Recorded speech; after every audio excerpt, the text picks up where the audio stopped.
Hello, this is your host, Todd Lewis of the Praise of Flight podcast. Don't forget to like, share, and subscribe and hit the notification bell. Don't forget to follow me on Twitter, Telegram, and Facebook. You can support me at Subscribestar, buy me a coffee at Locals, and also don't forget to check out my Substack. This is episode 34 of the Grindset stream, episode 34 of Escaping the Moldbug Matrix, and I am once again joined by Logos. So we're picking up where we left off in 2008 UR. How to defeat the U.S. government summary. Okay, I'm just calling it Logos. We're not going to actually learn how to defeat the U.S. government, are we? No, but we'll find out for sure. January 20th, 2008. I thought it'd be fun to write a quick summary of the last three posts. We start with the perception that USG or WashCorp is a problem. Its problem is that the interests of WashCorp seem quite a good match for its own. They do not seem to match the interests of the residents of the territory WashCorp owns, Central North America or Plainland. Using these neutral names helps us separate ourselves from symbolic emotional attachments, which also serve WashCorp's interest. The predictable results of this divergence in incentives is that WashCorp has become quite large, inefficient, and intrusive, and it continues to grow. This bothers some of us. If it bothers you, please read on. The traditional remedy is to persuade Plainlanders to use their collective democratic powers to elect a politician such as Ron Paul, who promises to restructure WashCorp so that the result does in fact serve their interests. The typical promise is to replace the existing organization, which is the product of informal political evolution, which the formal design specified by the literal text of the Constitution. There is no reason to think this remedy is effective. There are many reasons to think it is not. Thinking deductively, even if Dr. Paul is elected, the White House's influence on the executive branch is small. Its influence on the judicial branch is only effective after decades of continuous control, and its influence on the legislative branch is nil. Elections can also replace the Congress, but incumbency rates indicate that this is extremely difficult, and partisan transitions seem to have minimal effect, perhaps due to the Iron Triangle effect.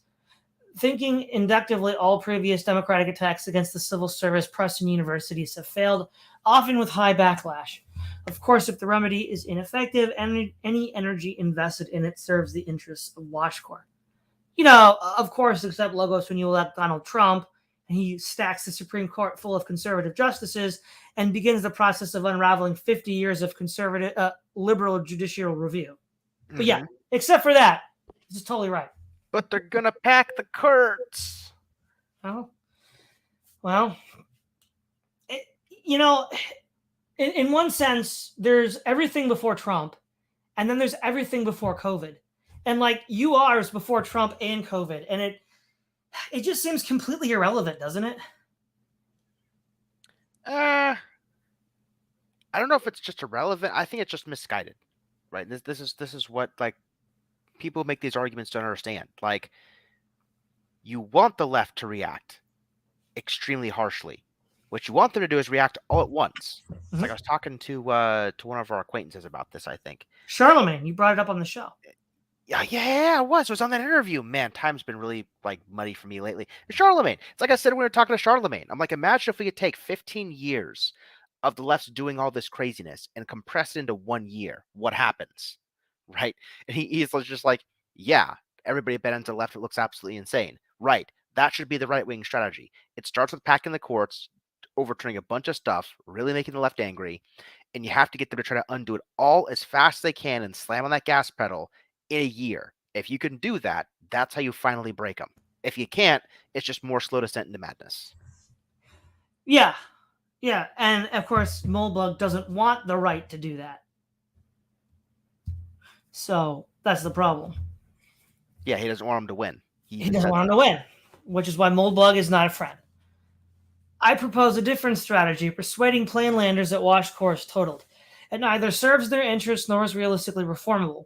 Their only practical option is to liquidate it. The only practical way to liquidate WashCorp is to spin off its 50 local subdivisions or states by restoring their sovereignty.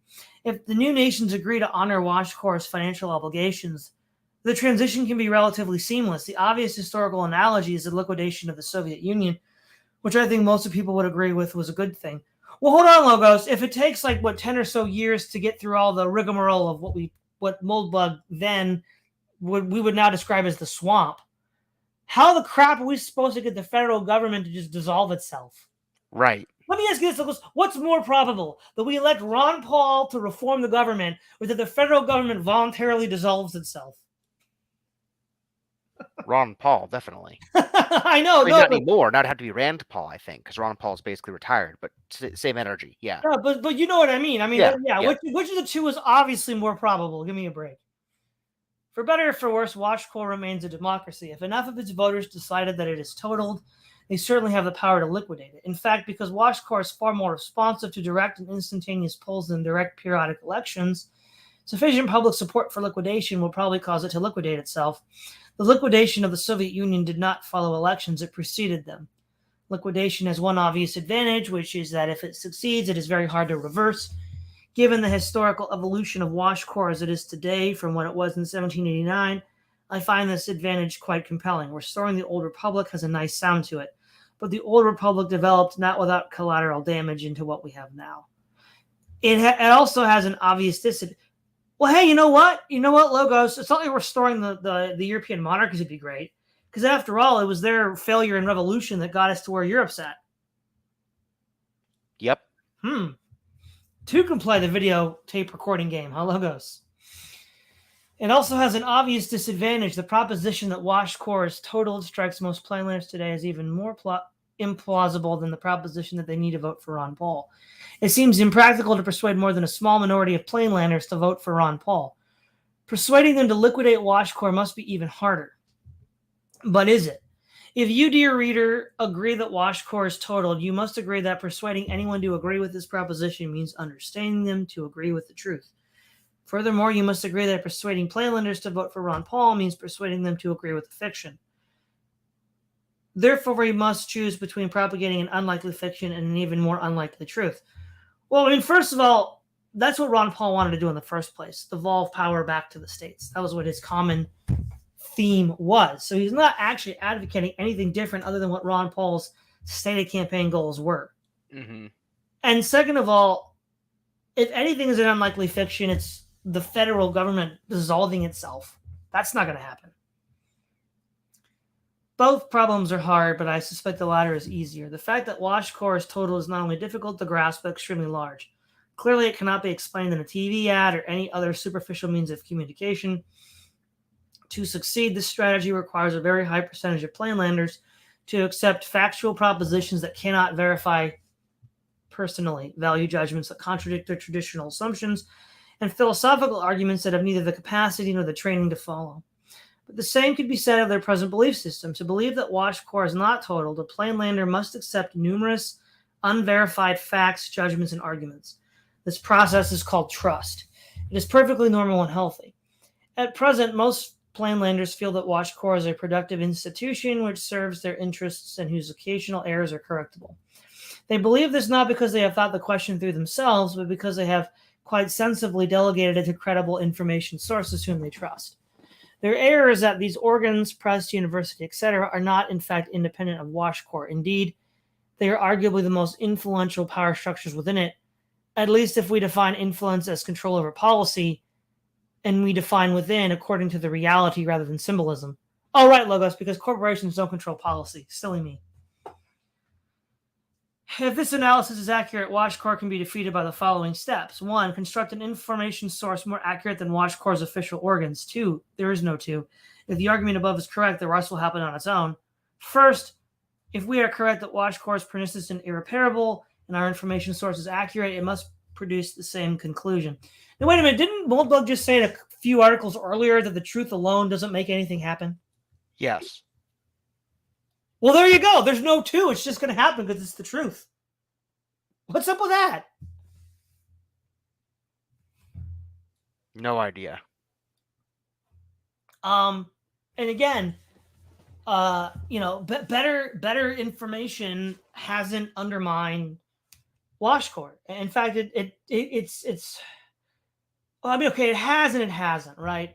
But the way the internet in disseminating information that was contrary to the narrative has not yielded the kind of results we all would have expected. Granted, the proposition that WashCore is totaled is not an objective result. It is neither a pure matter of fact, like the half-life of carbon-14, nor the product of irrefutable argument like Darwinian evolution. Like any other meaningful conclusion about human society, it depends on facts, arguments, and subjective judgments. It is not a proof, but a perspective. However, the same can be said of the proposition that watch core is not totaled. Since this proposition is false, it is likely to depend on incorrect facts or invalid arguments, and indeed it does. Refuting these will leave the surprised reader unusually open to new judgments. There is no reason that a new, more accurate source of facts and arguments cannot also supply this demand. The mainstream organs which plainlanders trust today produce a vast quantity of perspective, which seems objective only because it is conventional. If our new news source can break this trust, it can remove the mainstream's camouflage and compete on a level field. Therefore, after step one, actually building the new authority, our only problem is to persuade most plainlanders to accept it as accurate, or at least much more accurate than authorities they presently trust. Assuming generally uncensored internet, this problem solves itself. While most people are not capable of sustained analysis, they are quite capable of assigning personal credibility. If the new authority is genuinely more accurate than the official organs, it will attract the support of the smartest, most credible people in society, as this 1337 attracts followers, the normal forces of intellectual fashion will do the rest. How naive, Logos. You will just get the best people, the smartest people on board with the facts. Mm-hmm. Of course, right, Logos? Of course you're just going to accept the facts, right? We are left with step one, creating an accurate information source. Why do the press and the universities produce inaccurate information? They're paid to. The problem is not that their employees are not extremely intelligent, knowledgeable, and even well-intentioned. The problem is that they are also ambitious. Their first deception is always of themselves. Within the mainstream organs, employees who propagate progressive perspectives, which lead plainlanders to perceive Watch Corps' benign institution, whose errors can be corrected, tend to outcompete employees who propagate reactionary perspectives, which represent Watch Corps' pernicious and incurable. Watch Corps creates this Darwinian pressure by subsidizing the universities, supplying the press with informal confidential information leaks, and forming its policy around the preferences of both influences. Subsidies, leaks, and influence will naturally favor the friends of Watch Corps, creating a selective bias. This bias is subtle but not new. Over time, it has produced some quite remarkable perspectives. Of course, our new authority must be absolutely independent from the system. This means it must be ascribed zero trust, neither positive nor negative, to the products of the mainstream. This contradicts Wikipedia's policies. Thus, the new authority, which I called Revipedia, can be expected to contradict Wikipedia. It also has a much harder problem to solve than Wikipedia, because it must examine every source on its merits without trusting authority. If this problem is solvable, I suspect it can only be solved by deploying the full intellectual capacity of the internet, and applying it in a structure which is not consensual but adversarial.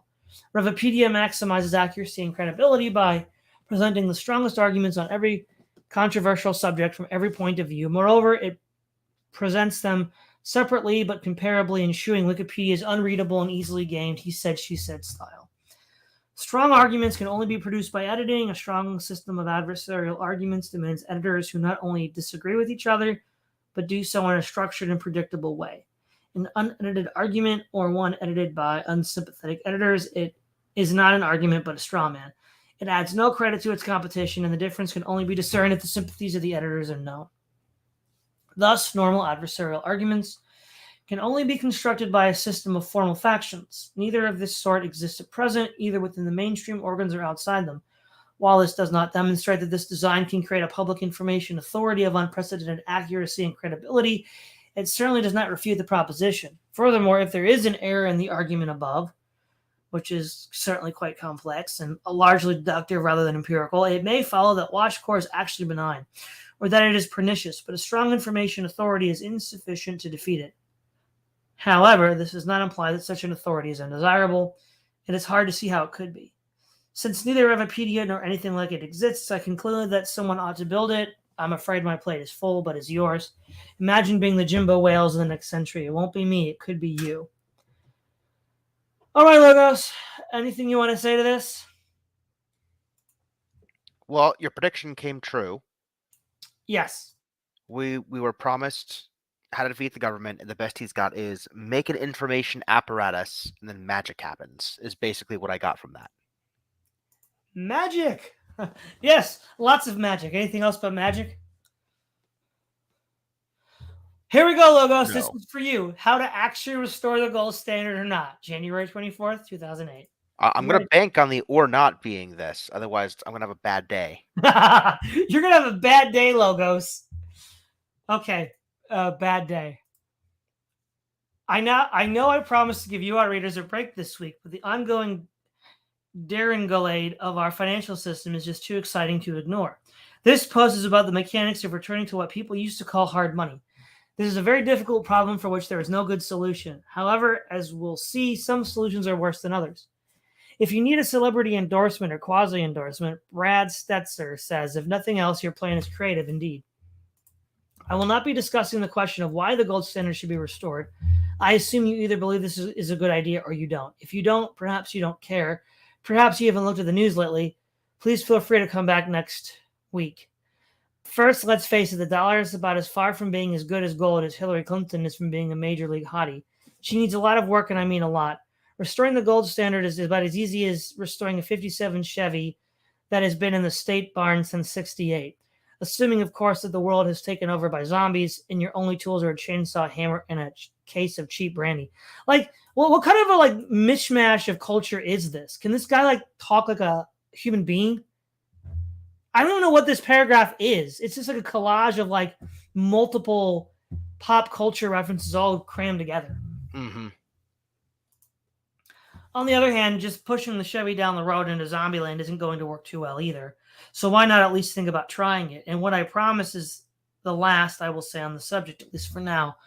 First, there is a simple plan for successfully restoring the gold standard, which any sovereign can apply at any time for any reason, and which will always succeed. Let's call it Plan X. To restore the gold standard via Plan X, you need exactly two facts: the face value of valid fiat currency you have outstanding, and the grams of gold in your treasury. If you do not have this information, you are beyond the reach of accounting. Your country is probably about to be overrun by savage tribes. You should be looking for a seaworthy vessel, not trying to fix your monetary system. Let's call the first quantity F and the second quantity G.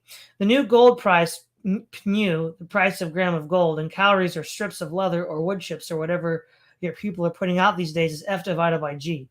It is at least F divided by G. At your discretion, Sublime Pasha, it may be greater. I don't think I have to point out the advantages of this option. What makes Plan X restoration slightly tricky is that whatever new is, there is also polled, the present price of a gram of gold. Since new has to succeed polled, or no one can possibly care, and since it offends the Pasha's dignity for the Armenians to front run his ass down in the bazaar, Plan X depends on the element of surprise. While it shares this with all monetary policy, the amount of loot a leak can extract in Plan X gold restoration is effectively infinite and untractable problem. Thus, it is very difficult for any ineffective bureaucratic state, which is indiscreet by definition, to even consider Plan X as a viable policy option, since any effective, officially managed state would never have left the gold standard in the first place. This problem is unsolvable. Moreover, the same problem holds for all feasible restoration plans. The option of just letting new equal polled is not physically tractable with some serious alien technology. There's not even enough gold on Planet 3.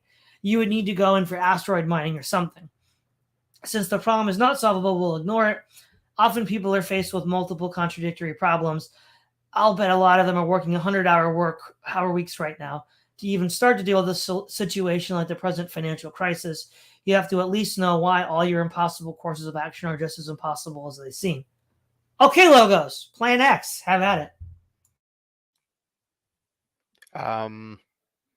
He's talking about it, whether it's impossible.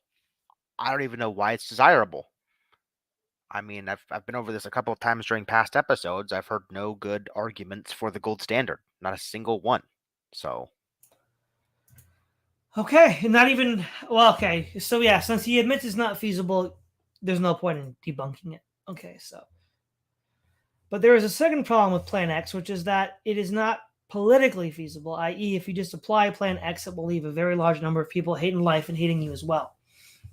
This is not conducive to a successful career in public service, and this is why I think people shrink so instinctively from the very thought of restoring the gold standard. They associate it with Plan X, which is too hateful even to mention. In fact, while moral judgments are not my specialty, well, we can't make moral judgments, right, Logos? They don't exist.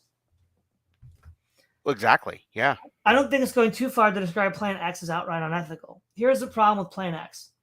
The monetary basis of the United States today, the number of dollars outstanding in the strict legal sense of the word dollar, is about 800 billion. The monetary base is physical currency plus the balance of member banks of the Fed. In case you are unfamiliar with the actual structure of the Fed, think of it as a secret Uber bank at which only banks have bank accounts. U.S. gold reserves are about 8,000 metric tons. Ergo, F divided by G is about $100 million per metric ton, or 100,000 K per kilogram, or 100 per gram. Since gold today is about 30 per gram, this represents a new pulled ratio of about 3. Obviously, all these values are constantly changing. So if X were applied to the dollar, would triple the gold price overnight. This seems rather extreme. It suggests that new is way too high, perhaps, but it's always way too low. But it's also way too low. Did I say that this would be easy? If restoring the gold standard were easy, someone would have done it already. The problem is that the monetary base, M of O or F above, is not a particularly important or useful number. It is not, in fact, a good representation of the number of dollars in the world. This is well known, and there are a variety of other monetary indicators with snappy little numbers attached, like M1, M2, etc. In Britain, they even have M4, which I was sure was a motorway. In any case, none of these numbers is of much interest either. They are all the result of subjective decisions littered with constants pulled out of thin air, etc., etc. This, again, is quite well known. No one has done anything about it because no one can do anything about it. The idea that monetary policy can be managed by mathematical models is in fact madness. The experiment is neither deductively understood nor scientifically controlled. Fitting models to the past is no substitute. It will always produce a data mining effect. If one of these models somehow turned out to be correct, you would have no way of knowing which one it was. All right, Logos. What do you have to say? Wow. I'm shocked. That was all pretty based. Okay. Why is it impossible to measure the quantity of dollars in the world, especially in a modern country which is not about to be overrun by savage tribes and really does keep a handle on its monetary base? A fascinating question, folks. We can start to see the answer by looking within the monetary base at the difference between electronic dollars at the Fed and actual physical bills. These objects could not even be more different. One is a magnetic mark on a hard disk, the other is a piece of paper. Why do we lump them together and treat them as the same thing? They are equivalent because either form is convertible to the other. Any bank can take a bundle of bills to the Fed and exchange it for electronic credits. Any bank can also draw down its electronic balance in the form of print jobs. Both these rights are protected by law, and there's no conceivable scenario on which the Fed runs out of disk space or paper. You'll sometimes hear dollars in the monetary base called high-powered, an increasingly weird and confusing locution. Let's just call them formal dollars. Since these dollars are all valid at present, they are formal current dollars. The reason it's impossible to measure the quantity of dollars in the world is that the formal current dollar is only one point in a vector space. Formality and maturity are both variables. Worse, the latter is quantifiable, but the former is not. So we are now trying to describe an unquantifiable two-dimensional vector as a precise scalar, or f. If this isn't mathematical malpractice, I don't know what it is. How do we solve this problem? As usual, by trying to understand it. Let's deal with maturity first. Imagine that every dollar bill had a not valid before date on it, like a post-dated check. Maturity is simply the difference between now and that time. For example, a zero coupon treasury bond, which matures in 10 years, could be defined as a dollar which is not valid until 2018. We can call these dollars not current but latent. Formality is the extent to which an instrument is guaranteed in practice by the Fed. A Federal Reserve note, dollar bill, is perfectly formal. A piece of paper which says Mencius Moldbug promises to pay the bearer $1 is perfectly informal. Between these lies a wide range which cannot be measured or quantified, but is no less important for that. A treasury bond is almost perfectly formal, but not quite, since the Fed and Treasury are at least in different buildings. In practice, the financial markets treat Treasury obligations as perfectly formal or risk-free. It is probably best to describe them as negligibly informal. Agency bonds, those written not by the Treasury, but nominally private companies, GSEs, such as the infamous Fannie and Freddie, are mildly but not negligibly informal. The bond market puts a small premium on agency bonds over T-bonds, typically a quarter point or so, showing that they have a small chance of defaulting. This is essentially a political calculation, and a financial markets do not hesitate before making political guesses, which is not to say that they are always right. Note that we cannot use the GSE spreads as quantifications of formality because there is another variable in the equation, the actual default risk. But the famous kind of informal dollars are the negligibly informal current dollars we call checking deposits. While checking accounts are not as financially important as they once were, most people have one, and most everyone understands them. A checking deposit is actually a loan from you to your bank. This loan is a zero maturity and is continuously rolled over. If you find this hard to grasp, imagine the loan term was 1 minute. Every minute the bank automatically returns your money to you, and you automatically lend it back to the bank. If you show up to the ATM and want to withdraw, you have to wait until the minute is over. Replace that minute with zero, and you have the demand deposit. It would sort of defeat the purpose, but imagine that your checking account dollars were not electronic entries but physical bills. They look just like regular dollar bills, except they are blue, not green, and they have your bank's name instead of the Fed's, e.g. Wells Fargo note. A dollar in checking account is informal because it is debt, and the debtor is not the mighty Fed, but a sorted corporate bank. The Fed will not just take a blue dollar and convert it to a green dollar. Your bank has to do that. And your bank has to have its own green dollar to exchange for your blue dollar. If it's out, the Fed will not just give it more. However, like the Treasury bonds, blue dollars are negligibly informal. Your bank is insured by something called the FDIC. This is so-called deposit insurance, is in fact a sham, because the risk of a bank run is not in any way, shape, or form an insurable risk, nor does the FDIC have anywhere near enough green dollars to exchange for all the blue ones. However, although the Fed is not legally obligated to back up their FDIC, just as it is not legally obligated to back up the Treasury, it is a political certainty that it will do so. We can think of informal instruments like agency bonds or blue dollars as an inseparable combination of two instruments: a private debt, e.g. your bank's debt to you, as represented by the blue dollar, and an option written by the Fed. The option pays off if the debt does not, unless, of course, the Fed's informal loan guarantee turns out to be not just informal, but actually non-existent. We are now in a position to understand the horrendous destruction that Plan X would unleash upon society. Since Plan X does not recognize the existence of informal dollars, applying it is the equivalent to destroying them, or more precisely, destroying their informal Fed option halves. The debt from the bank to you still exists, but will it be paid? Plan X is easier if we think of it in two phases. In the first phase, we destroy the informal options and set F to the money base M0. In the second phase, we exchange every current dollar for F divided by G grams of gold, courtesy of Fort Knox. There are no formal latent dollars. The Fed issues no such thing. After we perform the first phase, we can perform the second at any time, so we can analyze them separately. All the destruction in Plan X comes from the first phase. Call it Plan X1. Another way to think of Plan X1 is that after printing the entire monetary base, we destroy the Fed's printing press. No new dollars can be created ever. If this reminds you of the breakage of the assistant plates, you're not alone. This system in finance was accomplished by a system in politics no less startling, and each system tended to aggravate the other. The wild radicals, having sent to the guillotine first all the royalists and next all the leading Republicans they could entrap, the various factions began sending each other to the same destination: the Hébertists, the Denontists, with various other factions and groups, and finally the Robespierres followed each other in rapid succession.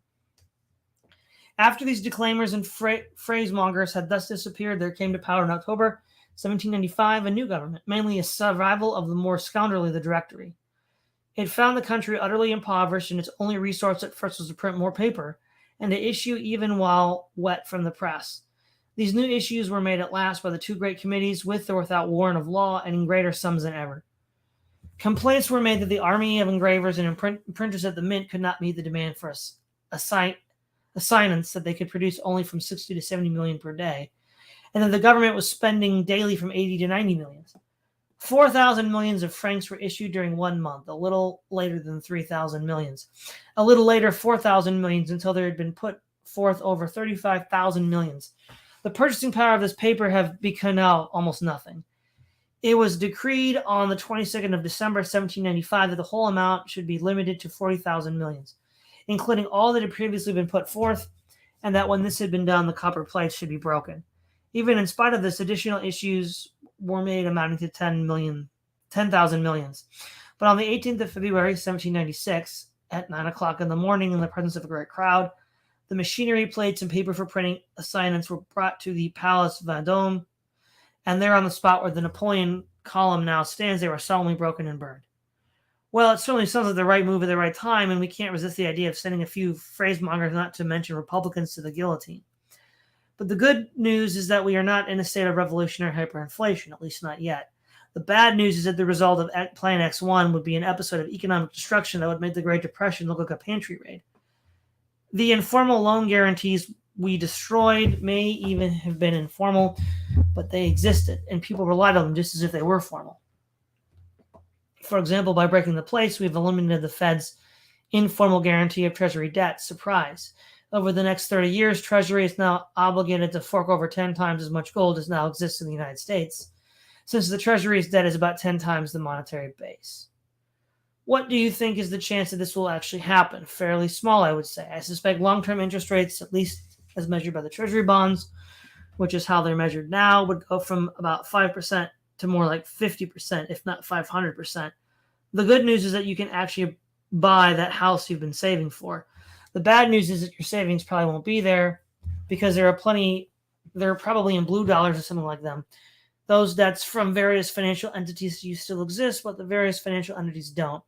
They will instantly face the mother of all bank runs as people with blue dollars rush to exchange them for green. The Fed's loan guarantees, it turns out, have been serving an essential structuring purpose in our economy. They have been making term transformation stable. The interaction between term transformation and fiat loan guarantee derives its own Neutropian analogy, but what we do know is that the term transformational is not stable without them. Ergo, since it is not stable, it will collapse. The good news is that you might be able to buy a hamburger for 10 cents again. The bad news is you may not have 10 cents. All right, Logos, any commentary on all that?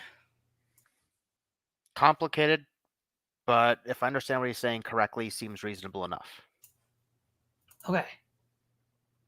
So our definition of F as the monetary base is a great flaw, which is that it does not account for the informal loan guarantees, which are legally meaningless but economically important. As a result, we are simply destroying a large quantity of money, the monetary equivalent of filling our gas tank with molasses. Whoops. There's only one way to fix this. Our new plan, Plan Y, has to include informally guaranteed instruments as well. Furthermore, because it includes informal instruments, it has to deal not just with current dollars, but with latent dollars, such as treasury bonds. How does Plan Y deal with informal dollars? Very simply, it creates formal dollars and exchanges them for the informal dollars. So, for example, the Fed can buy all the checking deposits that it has guaranteed, your checking account becoming a green dollar account of the Fed. The debt from your bank is now a debt from your bank to the Fed. Alternatively, the Fed can just buy your bank at the present market value, i.e. nationalize it. This is less financially elegant, but it may be simpler in practice. It also has another advantage, which is that it wraps up the maturity mismatch on the bank's books. Your bank is almost certainly backing its short-term obligations with long-term receivables. If the Fed refuses to renew the rolling loans that were used to everyone's checking deposits, the banks will fail. If it lets them roll on it forever, it might as well cancel them. Either way, the result is ugly. There are two ways for Plan Y to deal with the latent informal dollars. One is to exchange them for latent formal dollars. The other is to exchange them for current formal dollars. Perhaps the former could be made to work, but the latter is probably superior. The trouble is that in a world with protected term transformation, we really have no idea what the maturity preferences of investors are. If we assume that they correspond to their current holdings, we run the risk of considerable economic disruption. The people who have been buying 30-year T-bonds are not, in general, people who are genuinely willing to exchange current dollars for dollars, which are not valid before 2038. In fact, considering that we have a system in which maturity transformation is ubiquitous, there are probably a lot of financial players who own dollars which are not valid before 2038, but have contracted to deliver valid dollars in the same March. We do not actually know where supply and demand would set the 30-year interest rate. It could be anything. If we assume that it has any relation to the present rate, we will again create disruption. If we want disruption, Plan X would do just fine. What we see is that Plan Y is essentially a bailout for the entire dollar financial system. The informal guarantees have spread very far and wide. Our goal is the first formalization phase of the plan. is to find them all and use formal dollars to buy them all out at the present market price. One of the largest sets of informal guarantees is a set of promises the U.S. government has made to itself in the form of Medicare and Social Security, which may give you some idea of the kind of numbers we're looking at. Fortunately, entitlement payments are not securitized and thus are not on the balance sheets of term transfers, which means they can be exchanged for latent dollars. When Plan Y1 is complete, everyone's monthly portfolio statement should show more or less the same number that it did before, and the Fed will enjoy managing many fascinating new assets.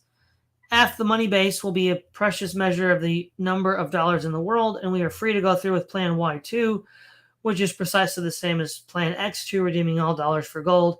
However, we are no longer increasing the gold supply by a factor of 3. The factor is now more like 300. This does not require any more or less security or surprise, and increasing it by 3, in both cases, discipline must be absolute, but it does make us think a little. Not all the gold in the world is in Fort Knox. If you increase the gold price by 2 orders of magnitude, you're making everyone who now owns gold extremely wealthy. This happens, people make money, and they make money by being right when everyone else is wrong. Predicting that paper money was unstable and the gold standard would live again was not exactly a conformist investment. If you restore the gold standard, you have validated it. Also, you can tax the hell out of these people. Any restoration of the gold standard should be associated with a high direct gold tax on gold ownership. If the tax is too high, it will pass the Laffer peak in favor of the really crazy anti-government types who keep their Krugerrands in their flower pots. 80 or 90%, for example, is probably too high, but 60 probably isn't. The new gold zillionaires will certainly compete in some markets and drive up some prices, but it's hard to see how they will much inflate the price of, say, crude oil or wheat. It's also worth noting that a lot of the world's gold, especially the gold that hasn't been mined yet, is in places like India and Africa, which sure could use a little money.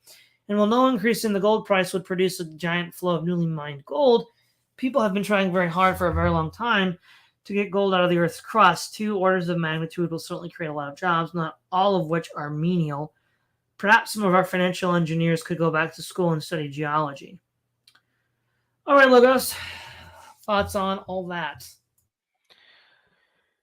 What he's touched on here is one of the reasons why the gold standard is probably not a good idea in principle. I mean, he's just spent a good chunk of this article talking about all the issues between gold and interest. And let's assume there's some plan Z that has none of the issues of plan X or Y. It's just like a perfect plan, makes everybody happy. We're on the gold standard. Problem is, as far as we know, there's a fixed amount of gold in the world that we can mine, that we can do anything with in the world. I mean, the other thing is what you talk about, right? How much energy does it take to mine a certain amount of gold out of the earth? If it costs more than the gold's worth to get out of the ground at some point, then, we're just not going to grab it anyway. But the problem is, so much of our economy is running on usury, interest, maturing assets, quote unquote. But if you have a fixed amount of gold backing our money supply, and so much of the economy is running on more and more and more, let's call them mature dollars, like he calls them, taking over the market, then eventually these mature dollars, these nominal lent monies with interest, those notes are going to outstrip our gold supply, and it's going to result in a deflation anyway, right? So the best argument the libertarians have for this is, well, look at deflation, look at the fact that our currency is not going to work, and so on and so forth. But it's like, if we cannot get gold out of the ground as quickly as all of our investment things demand interests and so on, then we're in big trouble, because that's just going to result in exactly the thing they're trying to prevent, which is, notes outstripping the rate of gold to back them. So you'd go through all this effort, even assuming you have a plan Z that does everything, for ultimately nothing, because you still have an asset like money that's a ticking time bomb. It only has so long before it reaches some formal devaluation, because it has to facilitate all this interest. So what the hell is the point at the end of it? I just don't understand. Well, I mean, you won't see this argument, but couldn't somebody just argue we could have a gold standard if we had a different monetary system?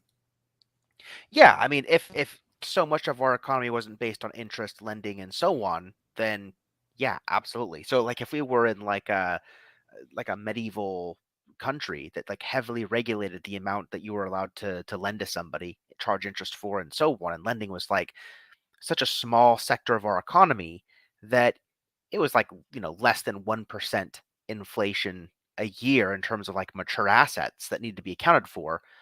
Okay, you can kind of manage that. In that case, there's going to be some money lent, some people are going to win, some people are going to lose, and so on. But when you have like a financial economy like ours, where everybody's buying federal notes, everybody's buying stocks, everybody's buying property because they expect it to mature, everything is expected to mature because interest on your assets is the fundamental way people save for retirement. You can't have that and like a gold standard economy, which assumes like a fixed base of transactions.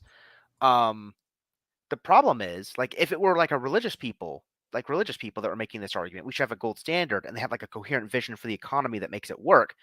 I would be far less, annoyed than I am at libertarians who want virtually no regulations on the economy whatsoever, to also argue for a lack of a gold standard.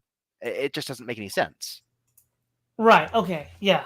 I just wanted to float that idea to see what you'd say. On the other hand, once we've executed Plan Y1, do we really need Plan Y2? After all, our goal in restoring the gold standard is hard money, a completely neutral monetary system which is not subject to manias and panics and does not Boylick's economic prediction by exerting a chaotic, exogenous, politically charged effect on price levels or business activity. In other words, our goal is never to have to deal with this kind of BS again. Condi Raguet put it well when he said, such being the theory of this branch of my subject, I have the satisfaction to state in regard of the practice under it, under the testimony of a respectable American merchant who resided and carried on extensive operations for near 20 years at Gibraltar, where there has never been any but a metallic currency, that he never knew during that whole period such a thing as a general pressure for money. He has known individuals to fail from incautious speculation or indiscreet advances or expensive living, but he never saw a time that money was not readily available at the ordinary rate of interest by any merchant in good credit. He assured me that no such thing as a general rise or fall in the prices of commodities or property was known there, and that so satisfied were the inhabitants of the advantage they enjoyed from the metallic currency, although attended by the inconveniences of keeping in iron chests and on counting large sums in Spanish dollars and doubloons, that several attempts to establish a bank there were put down almost by common consent. This is not only a historical example of the delights of a monetary predictability, and there's nothing more predictable than a constant. Suppose that after formalizing the dollar base, we just leave it at that. Why do we need the gold standard? Can't we just fix the number of dollars in the world and call it a day? We can, but we may not want to. So before we keep reading, all of the things that Moldbug wants to get rid of right here are all the result of an economy that's constantly growing. You can't you can't have a constantly growing economy and not have manias, panics, chaotic, exogenous, politically charged effects on prices. You just can't, because the economy is growing. Yeah. So I think back to the earlier point that I made, Logos. If you believed in either an economy that grew very slowly or that was for all practical purposes fixed, I think you'd say a gold standard is doable. Well, absolutely. But I mean, if the economy was fixed, then you almost wouldn't have to have one, because there's no need to print any new currency. So I mean, like, that seems to be the thing. If the economy was fixed, none of this discussion would be worth having whatsoever. Gold standard, fixed number of paper currency that's just paper but serving as an objective basis. That's it. Right. So there's actually an upstream issue that people are generally ignoring. Well, exactly. Yeah. Okay. Gold makes a good currency for several reasons. First, because it has some intrinsic uses. It is self-bootstrapping in the classic Mengerian sense, but the dollar is already a currency. So bootstrapping is not a concern. From an economic perspective, fiat currencies work fine. Second, after a few millennia of mining, new gold is extremely hard to come by. So the supply is quite inelastic. The present gold supply dilutes at well under 2% per year. Inelastic is almost constant, but constant is even more constant. So a fixed informal dollar supply would create a currency that was actually harder than gold, at least in a strictly economic sense. The dollar would not be as good as gold, it would be better.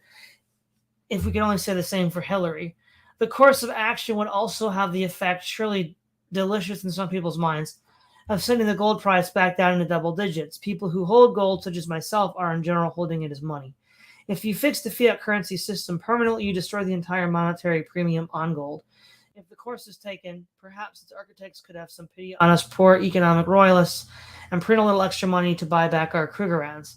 The only problem with the fixed supply fiat currency is that it has been tried before. It's one thing to limit the number of dollars in the world, it's quite another to enforce that limit.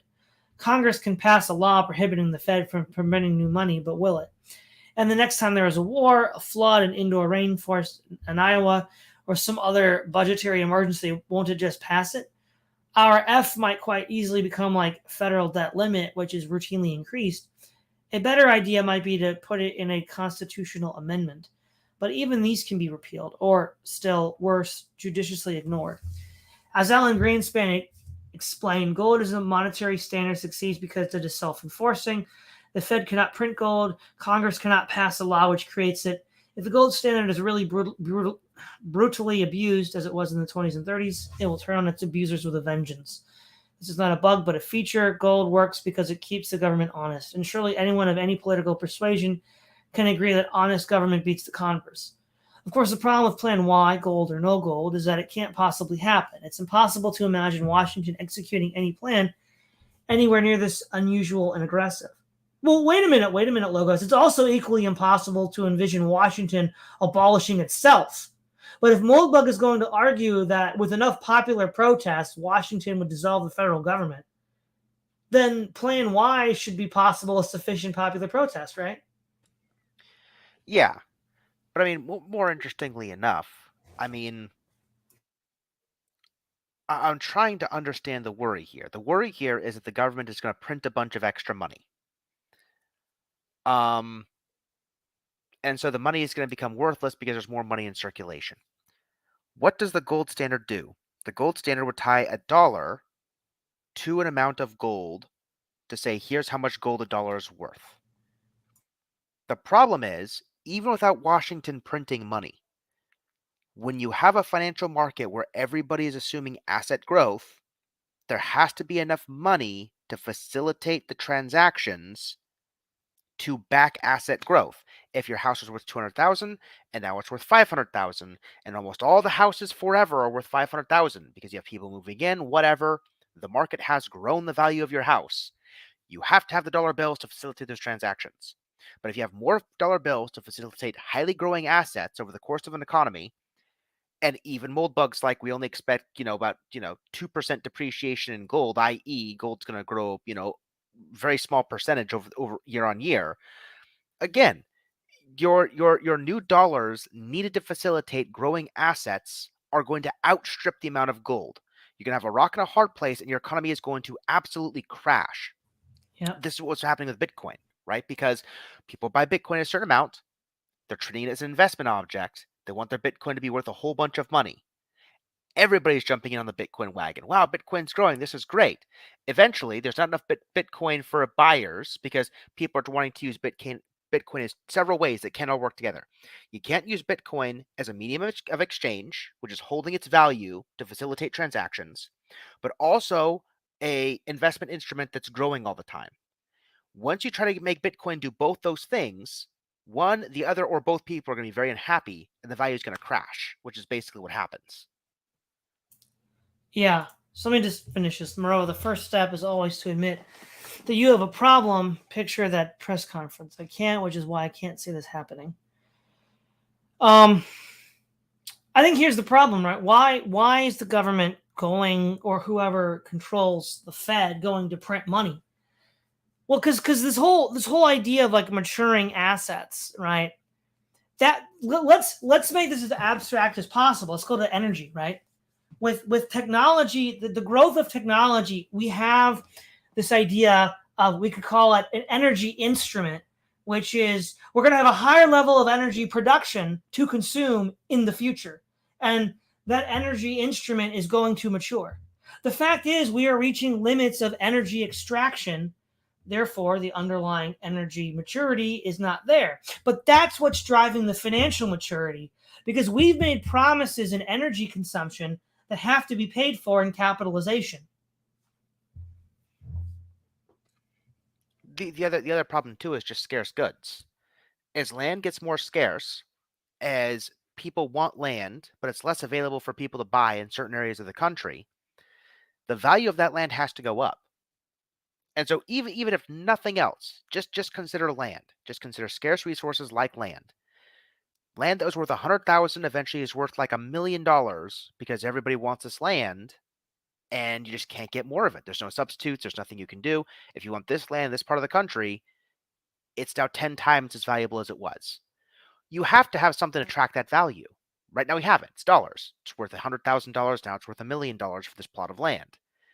If you have a gold-backed currency, you're in trouble because you have to have 10 times the amount of nominal currency to track the relative increase in value this thing has to the overall economy. But eventually you're going to run out of gold. You won't have 10 times the gold out of nowhere to back this asset that's now 10 times as valuable. So one of these things has to give. Either the asset cannot be 10 times as valuable, which undermines the physical reality of why it's valuable, i.e. its scarcity, or you have to undermine the gold itself and say we have to find a way to stretch the gold to make a backing that gives this thing 10 times in value. Like, just with that alone, we're not talking interest, we're not talking investments, we're not talking stocks. Let's just talk about a scarce plot of land in places I can point to in the country and see those plots of land have, gotten 10 times their value because everybody wants to build on it because it's valuable. If your currency can't even facilitate this basic idea of scarcity, it's got no economic purchase whatsoever because scarcity is the basis of all economics. But we live in a post-scarcity society, Logos. We need to have gay space luxury communism. Yeah, absolutely. It's nonsense. No, but the point I brought up about technology is it's Moldbug's own preferences which demand a growing economy, which demands all of the nonsense he's complaining about. That's true. Yeah. Because technology is based on future expected energy consumption levels. That's true. Yeah, people make. Yeah. Yeah. So it's his own stupid fault that we have these fluctuating market cycles because you have to have a way to financialize and capitalize the new infrastructure to meet the energy promises. Yeah, so like let's make your argument real quickly for the audience, right? So we have graphics cards in our computers. They take in a bit of electricity, they give us a certain level of graphics. People are making future graphics cards that take in way more electricity. You have to get way bigger power supplies, way more, but they give you better graphics. But all this technology is based on it, just in this one sector of the economy, CGI, let's say, right? So video game graphics, movies, all this stuff requires more advanced software to make it, to show it in more detail, to do all this stuff. That requires way more energy consumption. In order for us to buy in to all this new software and all these new fads of graphics and things like that, you have to believe the energy is always going to be there to maintain these components, which require more electricity to work. And that's just one facet of the economy. You can go through all these different facets of the economy, but that's basically what Todd's arguing. Right, because without fractional reserve lending and modern banking, there's no way you'd have a scientific revolution. Yeah, exactly. There's no way. Because there's no way. Because how would you, the amount of capital that you would have to have at any time t, so I'd say 1790, didn't actually exist for the machines. You had to borrow money on the expectation that those machines would create, wait for it, Logos, new value so that they could then pay off their loans. Yes.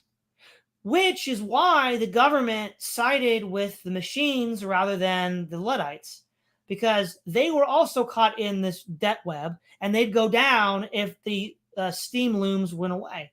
Oh, that's a good point.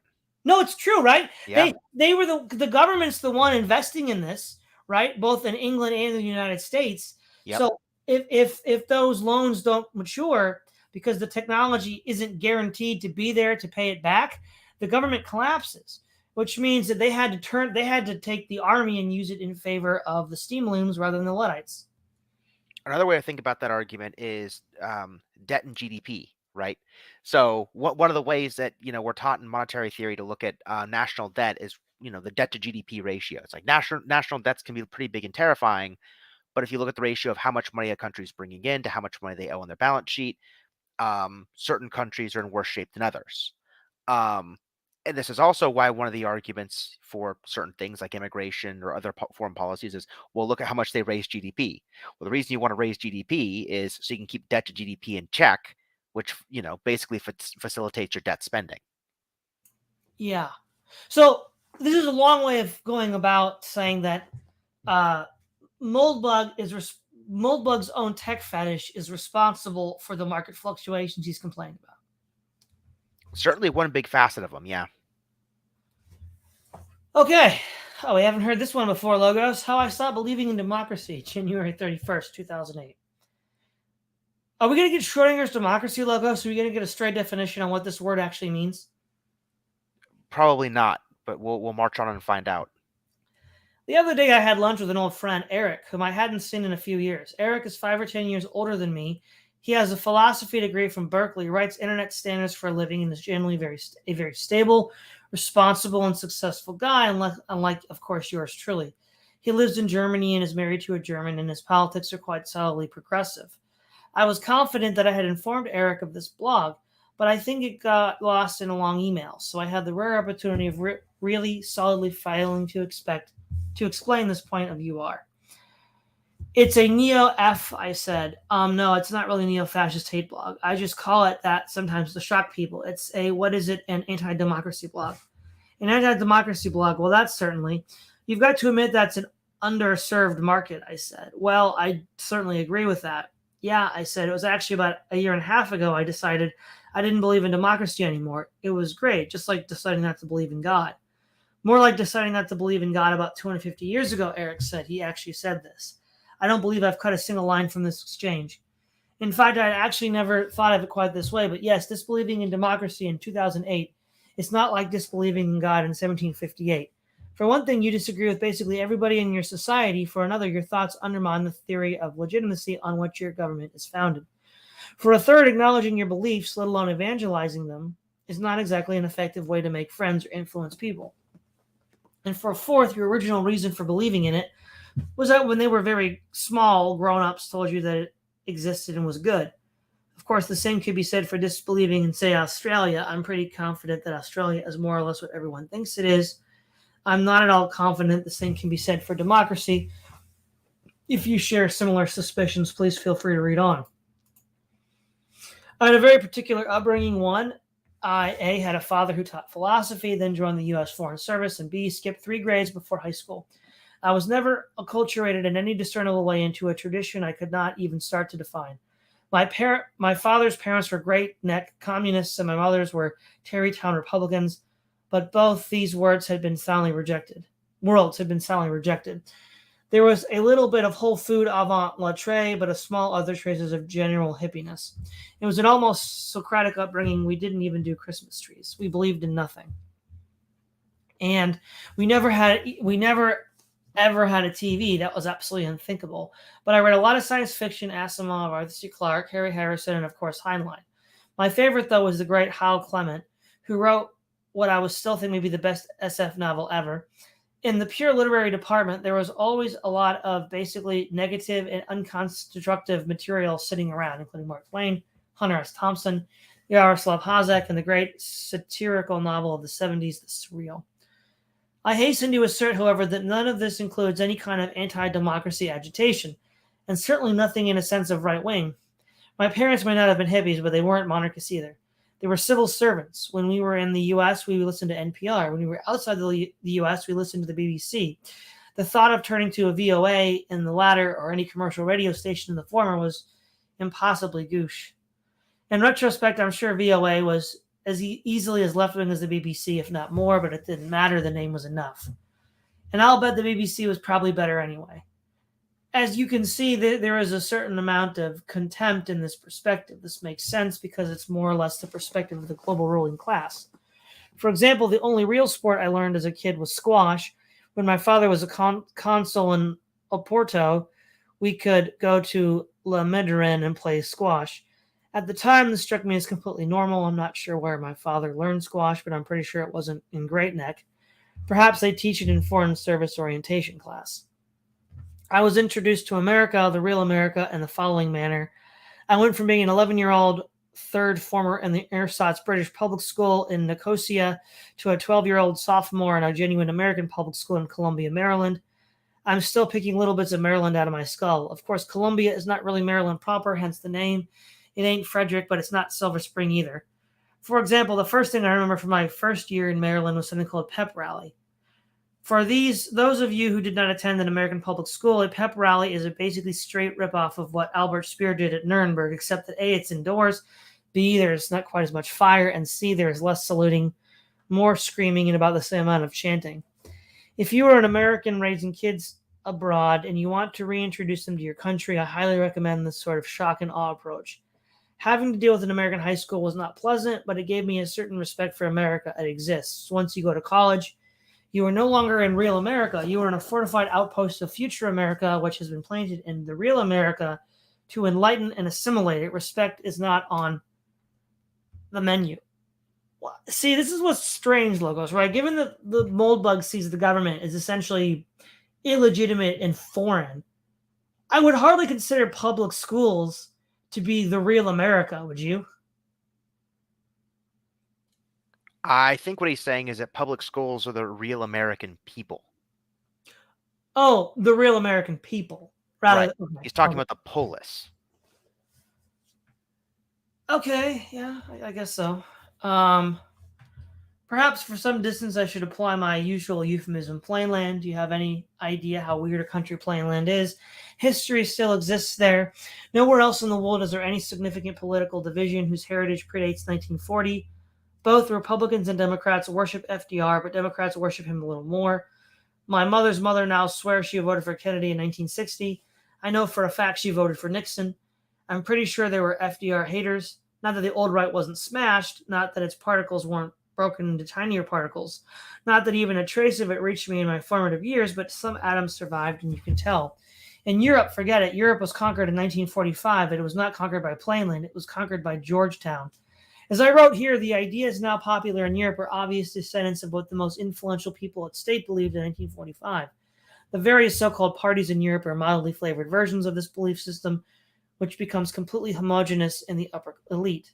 Brussels has no politics at all. It doesn't need it. The situation is under control. What Europeans call anti-Americanism is actually a belief genuinely quite sincere that America is not living up to her own ideals of 1945.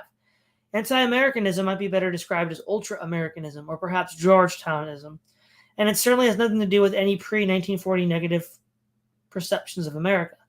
There is minimal cultural continuity between Europe before the war and Europe today. All the institutions were purged. All the individuals have finally kicked it. The Dutch who let you smoke weed in their cafes and the Dutch who ruled Indonesia might as well be on different planets. The former are thoroughly ashamed that they either descended from the latter, and the latter are dead, which is probably a blessing. So far, my first political opinions were, of course, Georgetownists. I remember going to school in Nicosia the day after Reagan was elected in 1984. I was terribly embarrassed. I felt that my country had more or less taken a crap in its pants. To the Georgetownist, America exists so it can lead the world to democracy and peace. Obviously, Reagan did not stand for either of these things. He stood for plainland and pep rallies. Of course, I knew little of either, but I had a sense that they were out there waiting. Here's how George Kennan, Grand Doge of Georgetownists expressed the conflict in 1984, American diplomacy and the military. No wonder in the face of all this confusion that our greatest mistakes in national policy seem to occur where the military factor is most prominently involved. But I wonder whether this confusion is not compounded by certain deeply ingrained features of our political system. I am thinking first of all about what I call the domestic political self-conscious of the American statesman. By this I mean his tendency when speaking or acting on matters of foreign policy to be more concerned for the domestic political effects of what he is saying or doing than about the actual effects on our relations with other countries. In the light of this tendency, a given statement or action will be rated as triumph in Washington if it is applauded at home, in those particular domestic circles at which it is aimed, even if it is quite ineffective or even self-defeating in its external effects. When this is carried to extremes, American diplomacy tends to degenerate into a series of postures struck before the American audience, with only secondary consideration being given to the impacts of those postures on our relations with other countries. The situation is not new. We have only to recall Tocqueville's words written 150 years ago to the effect that it is in the nature of democracies to have, for the most part, the most confused or erroneous idea on external affairs, and to decide foreign policy on purely domestic considerations. Nor is this in essence unnatural. Every statesman everywhere has to give some heed to domestic opinion in the conduct of his diplomacy. But the tendency seems to be carried to greater extremes here than elsewhere. This may be partly explained by the nature of the constituency to which the American statesman appeals. In the European parliamentary systems, the constituency is normal, the parliament, because the ministry can fall from office if it loses parliamentary support.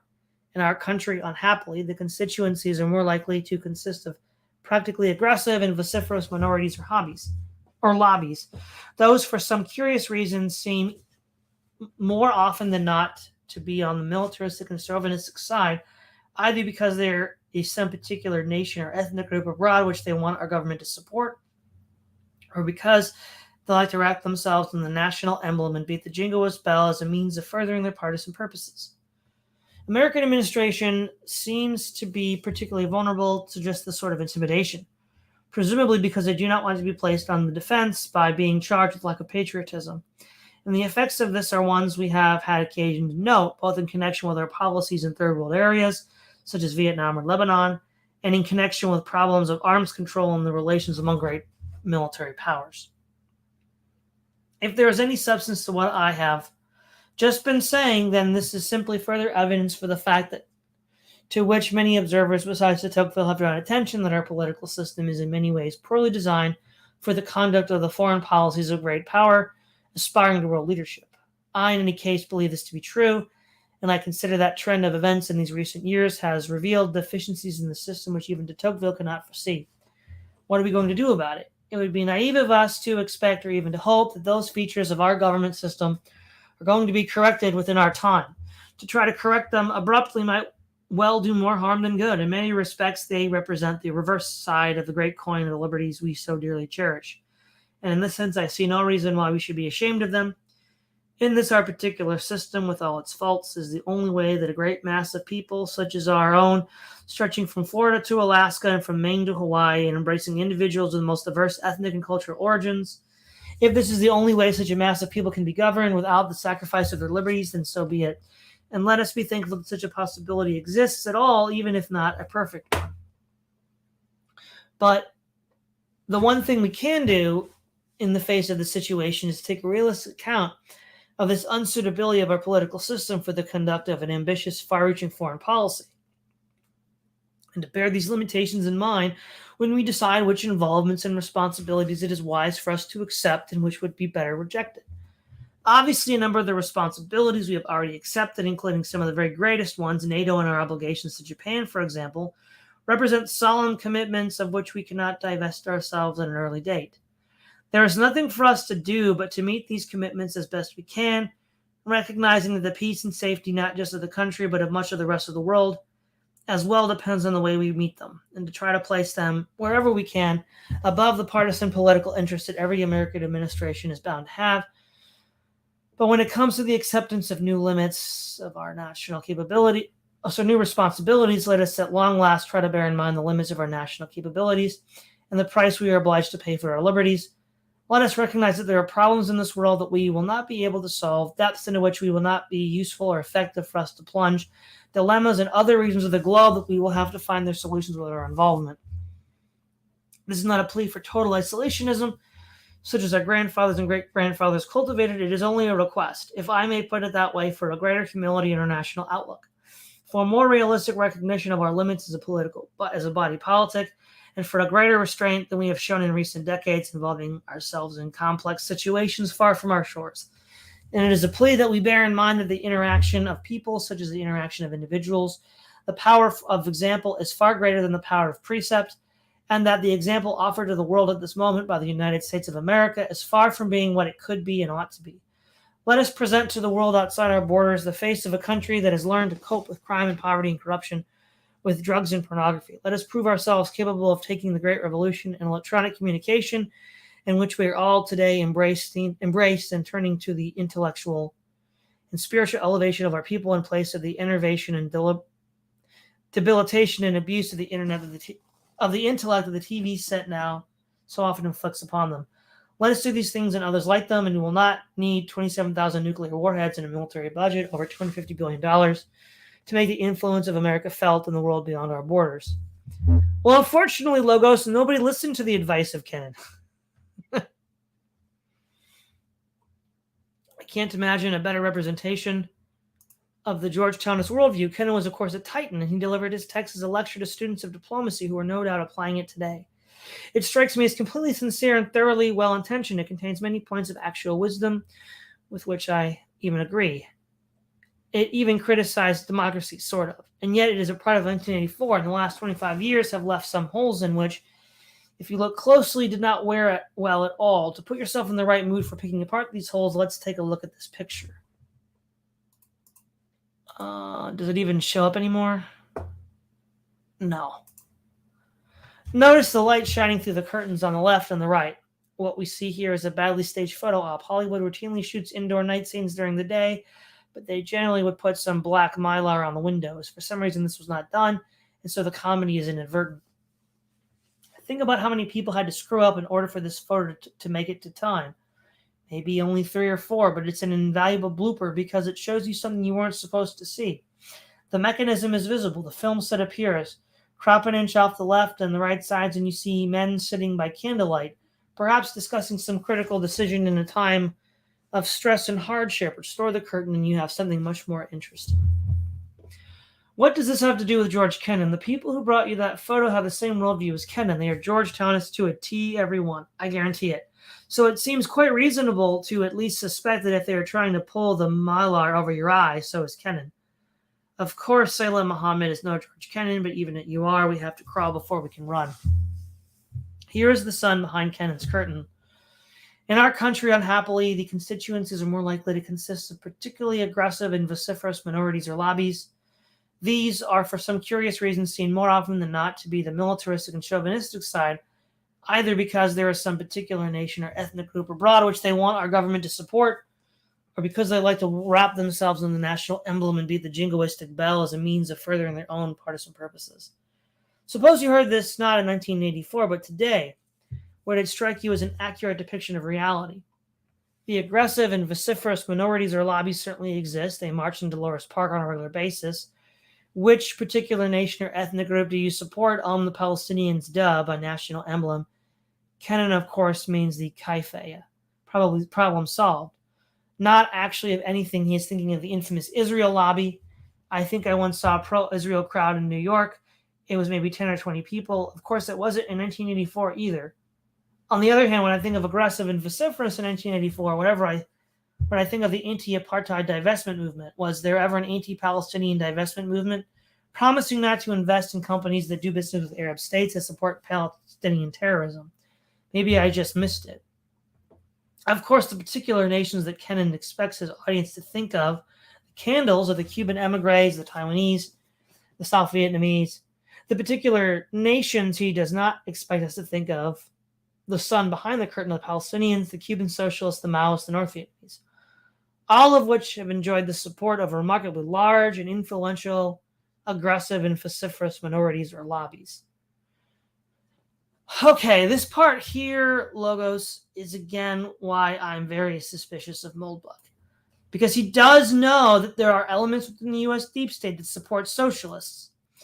And then we know from his discussion with Ben Burgess, he's aware of even Bolshevik support. And yet he won't say the obvious. Well, first of all, where did he hear about the Bolshevik support? Most likely he read it from Sutton. I mean, where else are you going to find it unless you go into the bowels of the writings of State Department from like 1918? Right. So, what's his game?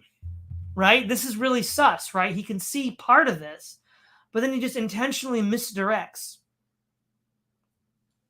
Yep. Moreover, the second list is much longer. It includes essentially the whole third world, and the two lists could never be confused with each other. Sending the New York Philharmonic to Pyongyang in 2008 constitutes engagement. Sending the New York Philharmonic to Pretoria in 1984 could be seen would have been something else entirely. Kennan's lecture made sense in 1984 because in 1984, plainlander anti-communism was still a viable political force, if barely. Today, to argue the same, you would have to come up with some kind of nonsense about anti-terrorist, aggressive, and vociferous minorities. We are so aggressive and vociferous that they put yellow ribbons on their cars. Have you ever seen or heard any trace of anti-terrorist, let alone anti-Islamist or anti-jihadist march, meeting, parade, or demonstrations? Are our college just full of anti-Islamofascist Cheneyite activists? The suggestion is laughable, and Kennan would be too smart to make it. What hindsight shows us is that Kennan was projecting. He and his audience generally perceived themselves as besought by a mob of pitchfork-wielding plainlander peasants. When Dean Acheson, Kennan's boss, and a truly devious and arrogant man, wrote his autobiography, he called his chapter on the His Affair Attack of the Primitives. I don't think Kennan would have been so crude, but the attitude is certainly the same.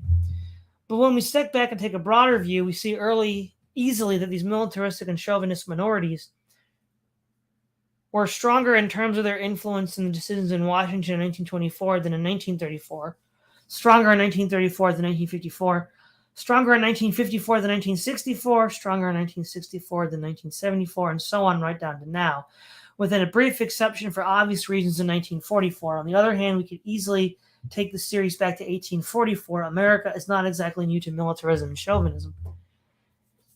Right, but here's the thing here, Logos. I don't think it sticks at all that this group that Kennan is referring to, the aggressive, vociferous minorities, is in any way meant to be understood as the plainlanders.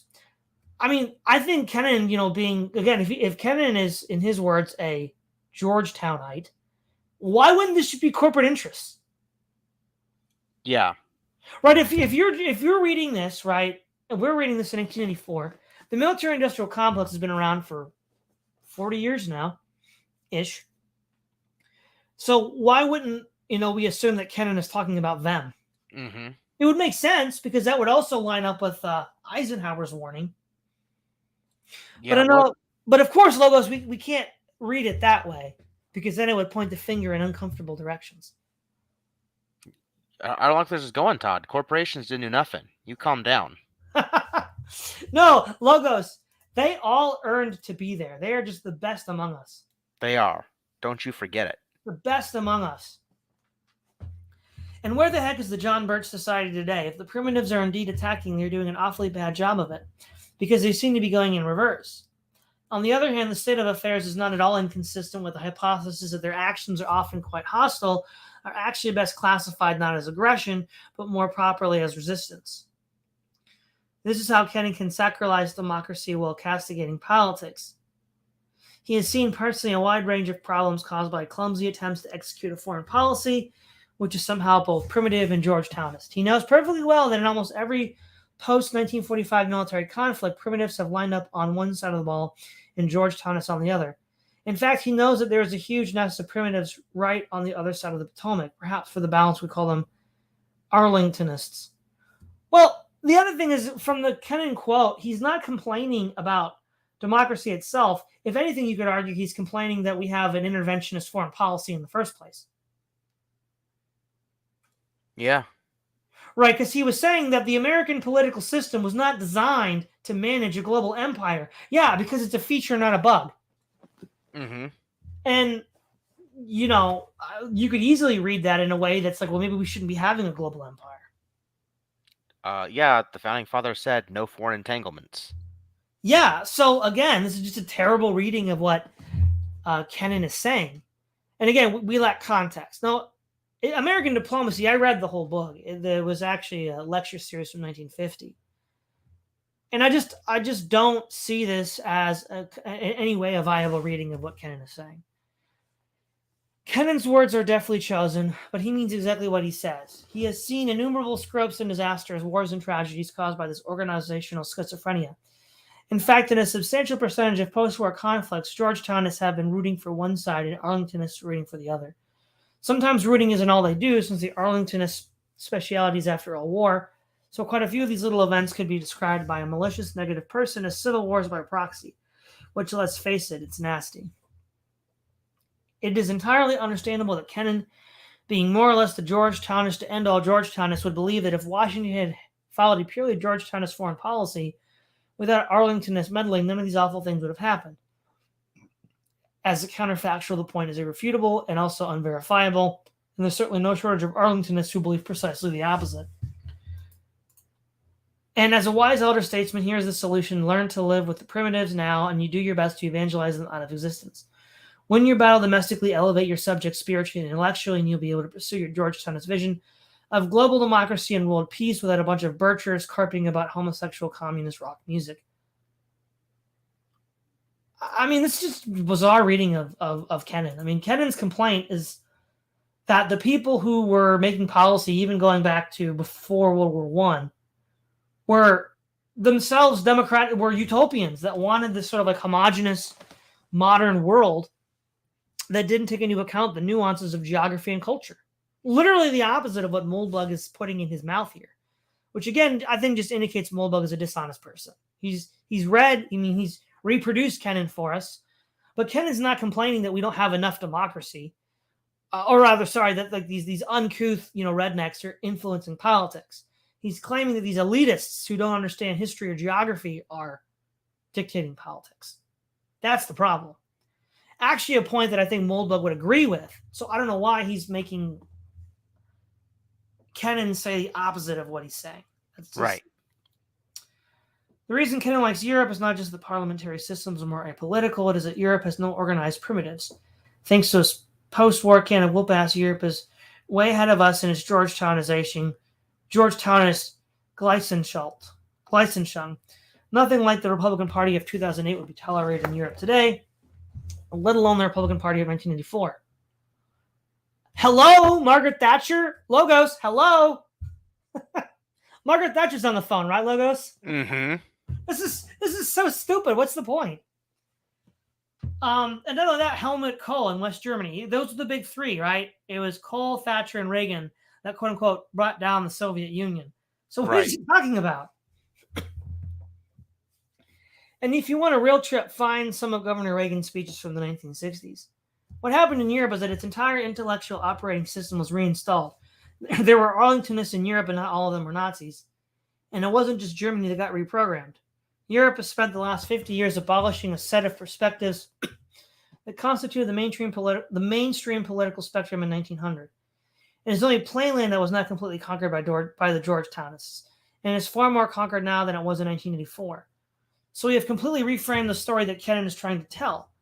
Instead of a struggle for decent public service against chauvinist demagoguery, we have the struggle of a Machiavellian bureaucrat to govern the world and abolish his enemies. Which of these stories is true or neither? Both are completely consistent with the facts. History is always the Necker cube. It would help, though, if we knew whether Kennan ever owned a long-haired cat. And notice one thing that we have not learned from the struggle between the Arlingtonists and the Georgetownists, the primitives and the Brahmins. We have learned who won and is still winning, and we have learned that at least one side is willing to tell a lie or two, or at least shade the truth. Hardly shocking in the 20th century. What we haven't learned is who was right and who was wrong. In fact, maybe they're both wrong. And this is how I stopped believing in democracy. Let's go back to the God analogy. What's amazing about the whole God thing is that people actually used to believe in God. Almost no one believes in God today. In 2008, Logos, what is he talking about? Yeah, I know. What is he talking about? All of the Middle East, most of Africa, most of South America, and most of the United States. Mm-hmm. The most they are willing to give him is that he exists. Perhaps there is a heaven and maybe even a hell, but before you find people who actually believe that God actually uses his alien black magic superpowers to actually affect events on Earth, you have to scrape pretty deep in the barrel. We're all deists now. Before this change, there was an entire branch of philosophy called theodicy, whose goal was to figure out how God and evil could go. How is Moldbug talking about Dawkins, but not aware of the huge debate going on at this time between Christian philosophers and Dawkins? How is he not aware of this? I think he's aware of it, but I think what he's saying is even people on the Christian apologist side of that debate are hesitant to say that God is directly influencing foreign affairs and politics. Maybe. Like the key here is it exists, right? What does it mean to say that God exists? Moldbug would say that to exist is for something to have a regular, predictable action in the world. And if God isn't that as far as our foreign policy is concerned and whatnot, then everybody's acting as if God doesn't exist, really. Mm-hmm. Mm-hmm. Well, I mean, I don't know if I'd accept that dilemma, because like even King David, well, I mean, I guess he did make direct, according to the Bible, did make direct references to God for policy. But like, for example, the kings of Judah, right? They didn't always consult God for every little policy decision. It doesn't mean they didn't believe he wasn't going to do something if they screwed up. Mm-hmm. So I don't know if I believe that. I mean, there's a part of me that does agree that a lot of Christians are just de facto deists. But Yeah.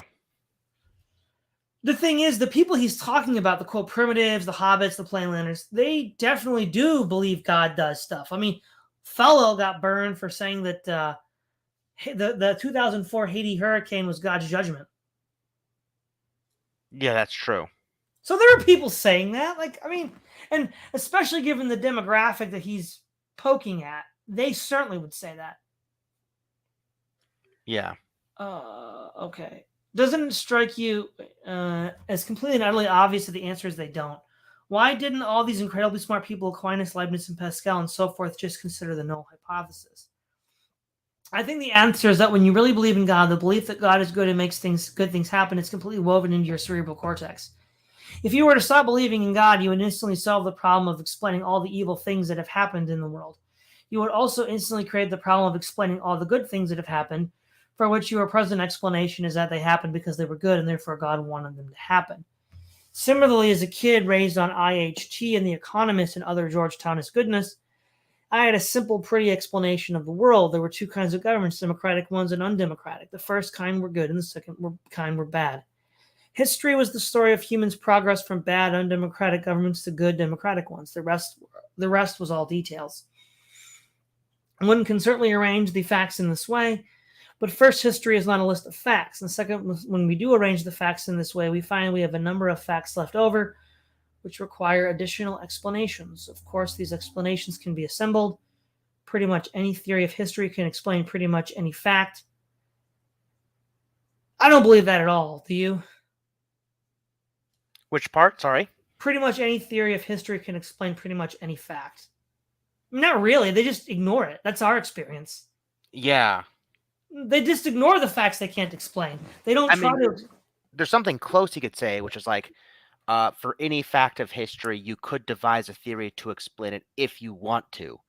But most people just ignore certain facts of history. You're right. That's been my experience, and I'm sure that's Moldbug's as Yeah. well. However, the more patches of this sort you have to apply, the more you miss your simple, pretty story. And there is an even more upsetting observation, which is that the process of explaining why democracy isn't perfect is remarkably similar to a good old theodicy. Perhaps we could call it a demodacy, the problem of explaining how democracy can coexist with evil. Perhaps you've noticed that democracy has not exactly worked out perfectly in Iraq. Oh, there were elections, sure. But after the elections that Iraq turned into Belgium, no. How can we explain this? Almost any way we want. Democracy cannot be imposed by occupying troops. American troops have committed human rights violations, which make Iraqis hate us. Americans support Israel, which makes Iraqis hate us. Iraqis must overcome their tribal conflicts, which make them hate each other. Iraqis marry their cousins and have low IQs. They are too stupid for democracy. The oil curse makes Iraqis want to fight for cheap oil money. Iraq was brutalized by colonialism, from which it's still recovering.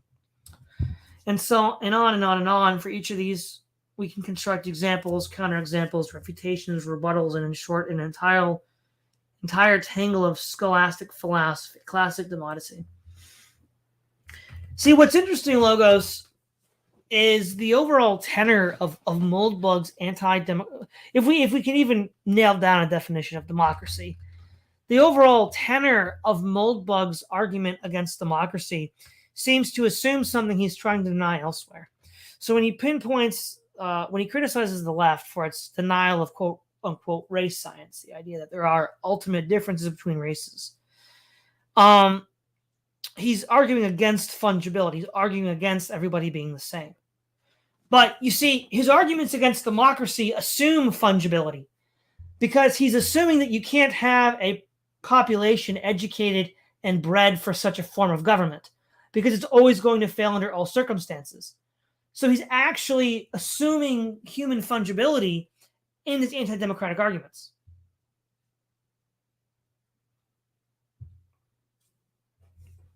Oh, you're muted, Logos. Yeah. So I didn't know if you're done. Maybe he might be making a weaker argument than that involving human nature. So even the most smart, sophisticated populations, quote, bred for this sort of thing, can devolve into the same sectarian infighting that has dominated other countries. They just need a little push, something like that. It strikes me as more of a Joker-esque argument that every democracy is a little push away from being a sectarian state, just like Iraq is. Well, but see, that's only assuming that humans are fundamentally unchangeable and are all the same at a certain level. To a degree. So back to your point, right? Back to the gold standard point from an earlier article. If you had a specific kind of religious community that had a well-formulated alternative economic model to the one we have today, that wanted to use the gold standard, you'd be like, okay, fine. Maybe under that specific context of, in-group pressure due to religion, a new sort of economic structure, a gold standard might be feasible. But under what we have now, it's not. Well, why can't Moldbug in an extended thought experiment say, well, okay, given a certain kind of religious/philosophical commitments, a certain kind of structuring of the political system, and a certain kind of ethnic group, which has a high time preference based on his racial science, could make it work? I mean, that's the obvious edge case to point to, and he just won't do it. Yeah, I can see that. So he's basically assuming human fungibility in his anti-democratic argument, but he's attacking human fungibility when he attacks progressives. So there's a self-assumptive contradiction here in Moldbug. That could be one of the things that could be too is he might just be saying that the effort it takes to upkeep society to keep it relevant for democracy might be greater than what democracy gives back. He could be saying something like that too. I mean, maybe, but then I'll just say all monarchies lead to 1789 and 1917, so done. Oh well, yeah, I'm obviously not agreeing with Moldbug. No, but yeah. But it's such a facile argument on his part. I mean, there has to be something more to it than that if we're going to take it seriously. But the prior assumptions necessary for this to be an intelligible statement on Moldbug's part entails fungibility, the very thing that he's criticizing elsewhere. That could be. Or let's look at another example, democracy in South Africa. Of course, by democracy, I mean a multiracial democracy. It is not okay to have an election in which only white people can vote. It's actually worse than having no elections at all. It's sort of a blasphemy, like appointing your horse to the Senate, erecting a crack whore as a pope, or giving Pol Pot the Nobel Peace Prize. Of course, this was absolutely huge when I was in college. It was by far the most important thing in the world. I think if God had told the average male student at my college that if he agreed to remain a virgin for life, democracy would come to South Africa, he would have instantly agreed. And in 1994, a miracle, no virginity required. Even the evil white people voted for it. Recently, something interesting happened in South Africa. The power went out. Apparently, this is not a temporary or accidental development. South Africa will have rolling blackouts for the next few years. Not a small issue in a place where ordinary life, as you or I know it, depends on extreme security systems and armed response teams. Here is a thread in which people like you and me debate whether or not to flee the country. Here's a sample. I myself am deciding to leave. But I have other commitments at the moment that I don't allow me to, but in time I will. I have been involved in crime as well, and almost everyone I know has been touched by crime in some way. It used to be a case when you read articles in the newspaper about crime. Now it's a case of hearing it happen to someone close to you. I myself have been mugged twice, stabbed 3 times, once in the lung and hit on the head, while I was a student who started writing for my final exams. Thereafter, another incident, and I was beaten up, repeated, and landed in a hospital. A close friend of mine was killed while outside a fast food store waiting for his order. When does it stop? I agree we are so used to hearing about crime that it has become the norm. Our country is full of it. There's no place left in our daily papers to add in all the stories. Killings and rapes are now moving to page 3 or 4. front page is now set aside for the most gruesome and horrific stories. Shock sells, and it's getting harder to shock our nation because violent crime is now also the norm. Yet in countries abroad where violent crime is not witnessed on a daily basis, the story of a missing dog could easily be placed on the front page. Is there hope for SA? I honestly don't know, but we are in big trouble. I also was optimistic, but now I realize no one will help us. The government doesn't give a damn. The corruption and power crisis in another country is in another story on its own. If anyone that could afford to leave left, what then? Some of my friends and I have been saving for the past year, not to buy a new car, which will be hijacked and taken away, but to leave. Like the government said, leave if we want. If they won't help us, we should help ourselves. I do not witness crime on a daily basis. I have never seen a story of a missing dog on the front page. In fact, I have never been stabbed anywhere at all, not even in the lung. Moreover, I was in a bookstore the other day and found a pile of Napa journals from May 1940. This was a broadcast rag out of the NAP, California. On the top of the headline was that the Nazis had invaded France. There were some other stories of a similar nature, and down near the bottom, but definitely on the front page, the journal saw fit to inform its readers that the police had arrested a man who was wanted for passing a bad check in Fresno. In any case, while poking around for news on the subject, I stumbled on a little blog called SA Rocks from its About page. After reading the incredibly upsetting anti-SA blogs from expats around the world, I decided to make a stand. This blog is that stand. I am standing up for all the good in SA, for all the great things that SA citizens do, and for all the people who love this country. I love this country, and I believe in it and the success that is soon to come. SA Rocks, it's not a website dedicated to blindly praising South Africa. I understand that every country has flaws, and I do not deny the flaws of South Africa. I do feel that there are enough people who berate our country, and it's time for people to start acting and thinking positively about South Africa. Indeed, my attention was immediately drawn to this post, which has to be seen in context. This one is good too. Democracy in its purest, most desperate form. I shouldn't make fun of these people. They really, really don't deserve what is happening to them. No one deserves to be stabbed, especially not in the lung. But the question remains, did someone make a mistake? Did they do X when in retrospect they should have done Y? And was believing in democracy part of their motivation for doing X? What does it even mean to believe in democracy anyway? Hopefully we have now passed the point of mere skepticism. We are ready to reason in a structured and sensible way. At this point, I recommended that you take a break from the essay and have a beer or two, or beverage of choice, have to keep these neurons loose. There are two pertinent questions. One, what does it mean to believe in democracy? Two, if you don't believe in democracy, what do you believe in?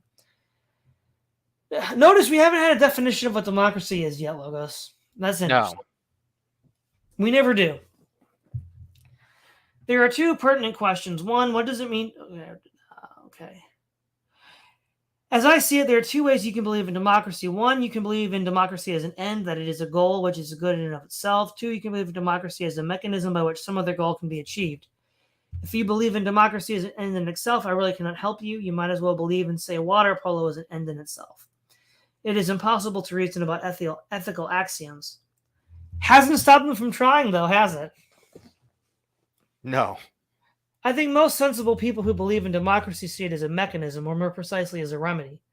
Looking at history, they know that there are two kinds of governments, good ones and bad ones. Misgovernment is an extremely dangerous condition, and when we look at democracies, we see that they are not in general misgoverned. Ergo, democracy, the process of holding elections, which are basically free and fair in a multi-party state with a free press and all the rest, is a remedy for misgovernment, much as salvarsan is a remedy for syphilis. Our problem here is that we are thinking empirically, which is to say pseudoscientifically. Care to parse that out, Logos? No. I thought empirical thinking was the scientific way of thinking. It's certainly a part of it. History is not an experiment because we cannot control it. If we are testing a remedy for syphilis, we would assemble two groups of syphilis patients who were the same in every possible way except that one got the remedy and the other didn't. We can't do this for democracy. There are no control governments. You know, Moldbug strikes me as just the kind of guy who would say that South Korea and West Germany are successful examples of capitalism, proving that, you know, their communist doubles of North Korea and East Germany failed. Yeah. So, Moldbug's he's basically been saying that the communist system has failed in Russia using more or less exactly the same arguments here that he's now saying are not acceptable because we can't That's a good point. That's complete nonsense. We do this all the time, and we all more or less... Moldbug does it all the time. Yep. So, Logos, let me rephrase this. We cannot do this for communism. There are no control governments. So there you go. There you go. We don't know that communism failed, Logos. We don't. We don't. Because Todd, communism is so good that 10 out of 10 capitalists back the Soviet Union. True. Yep. Uncontrolled or natural experiments produce misleading results. If the way we test our syphilis remedy is to just sell it, then see if people who buy it do better than people who don't, we are simply finding ways to confuse ourselves. Perhaps patients who have mild syphilis are more likely to try the pill with their titillary paresis. Perhaps it's not that electrons create good governments, but that good governments are more likely to hold elections. By compiling the facts of history and expending some objective algorithm to magically arrange them in the most plausible narrative, we think we are being scientific. In fact, we have only rediscovered artificial stupidity. Okay, you know what? If this is a completely misleading, blind, Moldbug uses this line of thinking, and libertarians all the time when comparing Eastern Bloc to Western countries during the Cold War. So if we use that as a benchmark of what they find to be a suitable proof level, i.e. the complete failure of communism in the face of capitalism, then by that same line of reasoning, democracy beat monarchy. Right? Yeah. But by the level of reasoning that they use to argue that capitalism is better than socialism, based on a certain reading of the Cold War narrative, a reading just like that could indicate that democracy is better than monarchy.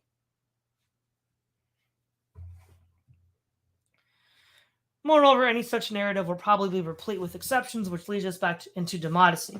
Iraq is a democracy and it's a hellhole. Dubai, right next door, is a monarchy and it's about as pleasant as anywhere in the Persian Gulf could get today. Why? Again, we can supply as many explanations as may be required. And worse, we're not really thinking from scratch. We are starting with our controversial proposition that democracy is a mechanism which provides good government and trying to disprove it. Imagine if we apply the same algorithm to God. Instead, let's start with what we actually do and try to work forward.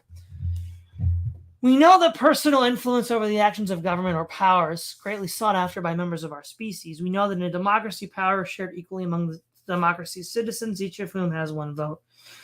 Therefore, since each citizen will favor a government that serves his or her interests, no one has more power than anyone else, and the government they all elect will serve, on average, the interests of all. This is certainly one theory of democracy, call it A theory. Let me share another theory, B theory. In all society or government, all are right to be enjoyed, burdens to be borne, and trust to be discouraged. Among the rights are the right of property, the right of locomotion, the right to appropriate and dispose of proceeds of our own labor, the right to worship according to conscience, and the right to protect from society and the enjoyment of all these things, and the right to have all the legal processes and remedies provided to make this protection effectual. These are called civil rights, and when we speak of all civil equality, we mean that these rights being alike and equal to all citizens, to all classes, to all colors, to all sexes, to all ages, and to all grades of intellect, society, and worth. Among the burdens of society and governments, I may mention working with public highways, providing public buildings, paying the public taxes, defending the public safety, etc., etc. These burdens ought to be borne by all according to fitness and capacity, for these burdens constitute the consideration we pay for the protection we get. Women, children, lunatics, and idiots do not work the highways or defend the society with arms because their positions of or capacity forbid, but they are all citizens or members of society and pay taxes. These are called burdens because they are borne not for ourselves only, but for others, for the public. Lastly, in every society or government, there are trusts to be discharged. Offices are to be filled, laws are to be made, executed, and administered, else there could be no rules or processes for protection. And agents are to be selected for all these purposes. The whole business of selecting agents to discharge duties, as well as the discharge of the trust duties themselves, come under the head of trusts. They are called trusts because they are powers exercised not for one's own good, but for the good of others, for the public.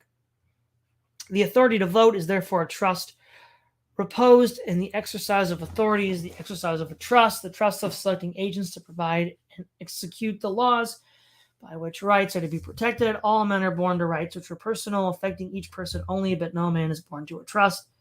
to a power which affects all other members of society. You had as well say a man is born to an office as to say he is born to vote for that office.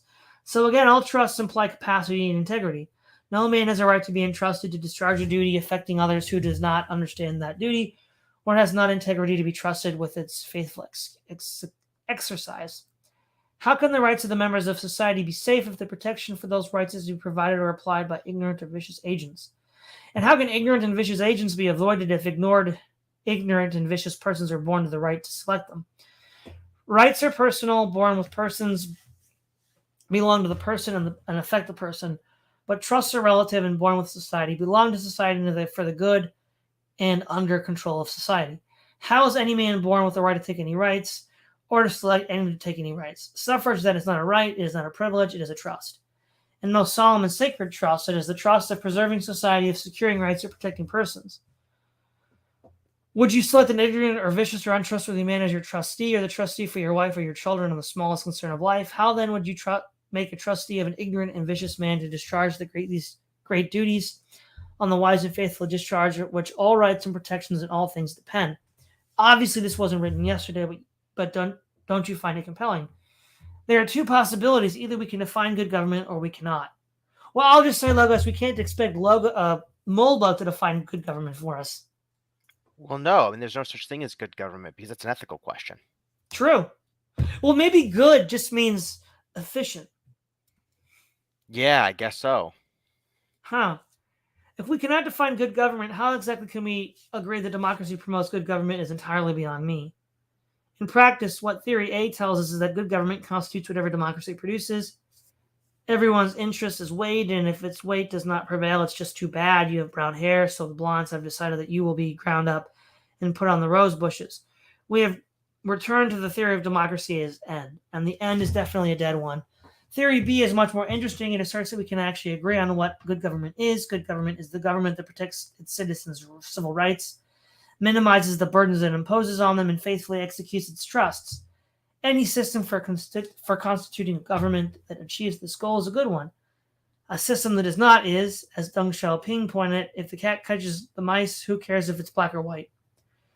Well, I also might add that Deng Xiaoping was the head of a formalist state. Yep. Well, I'm afraid that's just the problem. The author of the above text was Senator Benjamin H. Hill of Georgia. In his notes on the situation, Senator Hill was many things, but one of them was a redeemer. And the point of the above, which I have carefully elated, was that the Negro shouldn't be allowed to vote. So we have a slight problem. If we follow Hill's argument that suffrage is a trust, we are pointing in a distinctly undemocratic direction. And we can follow that direction farther than Hill himself would be willing to go. Why should all white men be allowed to vote? Surely a pair of testes and a pallid skin is a hard proof positive. The barrier of this anatomy is a responsible trustee, not ignorant or vicious. Surely we can devise a more effective test. See, this is what's interesting, right? There's an inherent assumption the left makes, which I reject, but Moldbug accepts, that any restriction on the franchise is ipso facto undemocratic. Now, why? That's a clearly question-begging position. All the democratic process is a decision-making process. There's nothing contained in the idea of the process itself that entails everybody must be franchised. Right.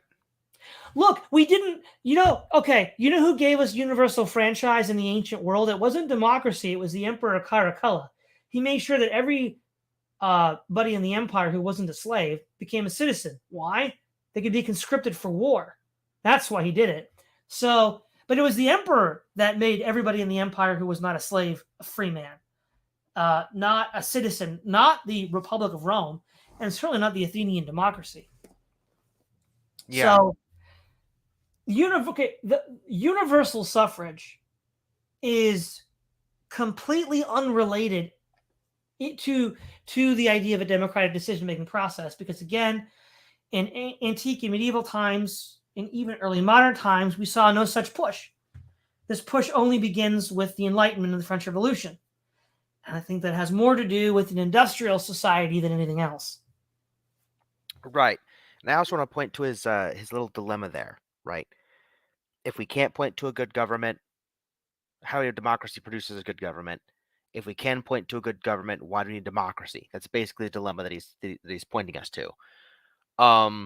The problem is the government could be a little bit of A and a little bit of B. There are some good things that a government should do, rights and so on, which is why I have a constitution, let's say. And there are some things which we're just not sure about. We don't know what the good outcome is. And in that instance, we use democracy to just give us a little guidance, right? Democracy should only be used in instances where the government has to do something. Everybody's unsure about the future, but it's going to affect everybody, so they should have some say. Yeah. So we're almost done with this, exhausting as it is. And if our goal is really just the faithful execution of a trust, why assume that electoral suffrage of any sort is the most effective way to constitute it?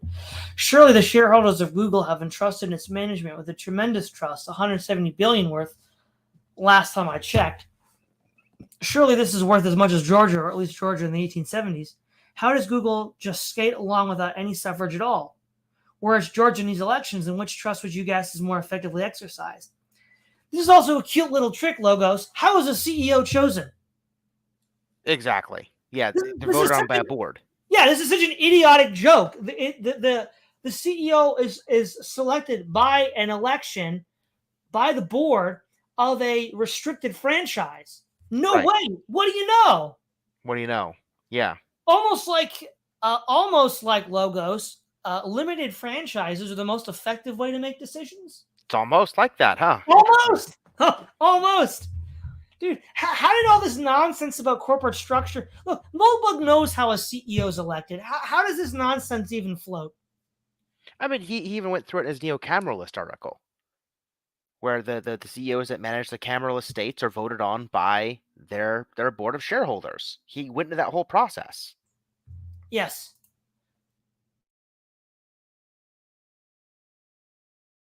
For some reason, Logos. Some reason. On the other hand, if we recoil in horror from Senator Hill and his sheet-wearing buddies, we are left with his arguments. If we can define good government, we can take an engineering approach. There we go. That's what I said, Logos. To designing a system that ensures it. Moreover, this is such an asinine, childish position. We'll just have the perfectly designed plan. By the way, Logos, you know what this is? This falls to his argument against the Constitution. Right? Mhm. The Constitution is a document was supposed to be this well-ordered document that governed the country.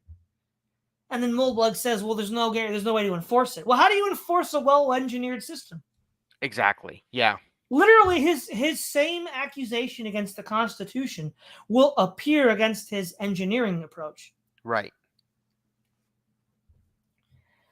Designating a system that ensures it. Moreover, we can elevate the expected results of the system by criteria that are, if not quantitative, at least factual and absolute, rather than ethical and subjective. Our goal is an animal that catches mice. We can add other requirements as well. Our mouse catcher must be able to use a cat box. It should be able to purr and sit on a lap. It must not eat the baby, and so on. If what you want is good government, design for good government. If you want something else, why? Perhaps you're part of the problem. There is, after all, a problem, and somebody's got to be a part of it. And is there any reason to think democracy, Hill's kind or any other, or Odinga's kind or anyone else's kind, is the output of this sort of engineering process? If not, what possible reason can we have for believing that it is the most effective mechanism for this purpose? Because why do they elect CEOs from a restricted voting group? Because it's, I don't know, the most effective way to solve these problems, Logos, maybe? Maybe. Wow. Surely the existence of other mechanisms which are less effective is irrelevant. Also, is it really asking too much to inflict long S's on people? But I can't resist a link to Dean Tucker. All this is interesting, but does it really get us all the way toward not believing in democracy? I don't think so. Okay, so Logos, since this doesn't get us to not believing in democracy, how does this answer the title, How I Stopped Believing in Democracy? He's got a very small section of the article to clench it. You think he's going to do it, Todd?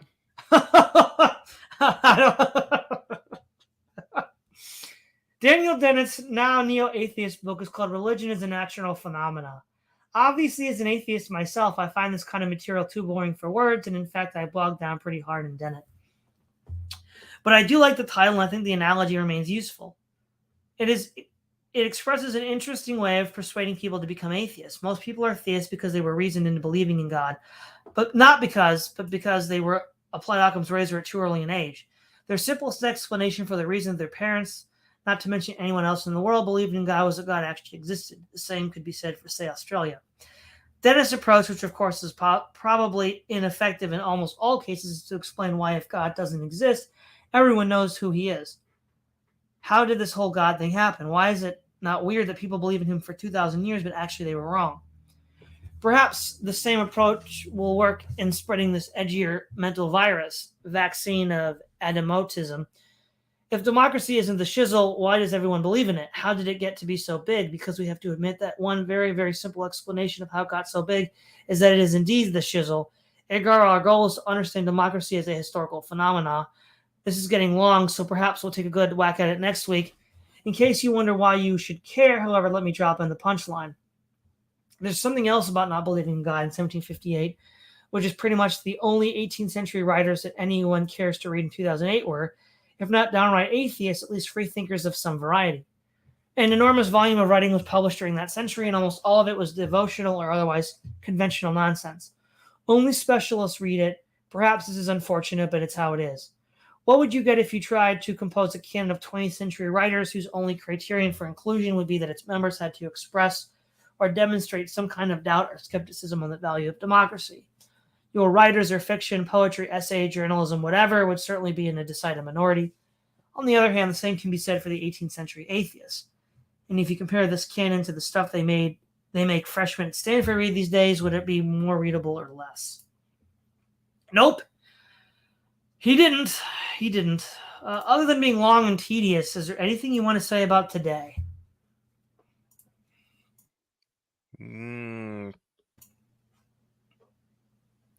It was long and tedious. He has some understandings about monetary theory. I don't know why libertarians have this obsession with a fixed currency given a growing economy. I don't understand how I didn't get a coherent argument against democracy from his article. He conflates universal suffrage with democracy. That part I'm definitely giving you. Like that's insane. I don't know. I feel like these articles we're reading aren't part of an arc like they were in the first three.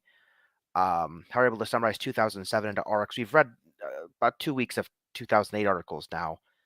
I'm not seeing any similar themes popping up, so that's going to make analyzing 2008 all kinds of interesting. Well, 2008, I think, includes an open letter to an open-minded progressive, and we're just not there yet.